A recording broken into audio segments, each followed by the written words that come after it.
You ask Tiger to solve. This deals with linear equations with one unknown. The final result is s equals 51/4. Let's solve it step by step. Group all constants on the right side of the equation. Add 1/4 to both sides.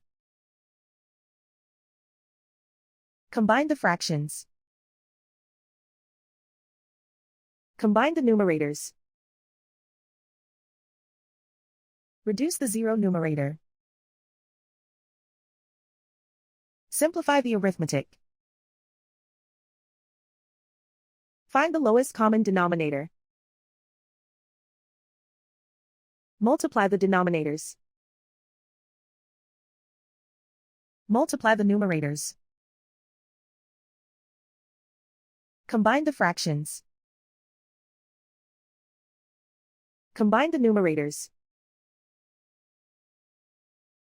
And so the final result is s equals 51/4.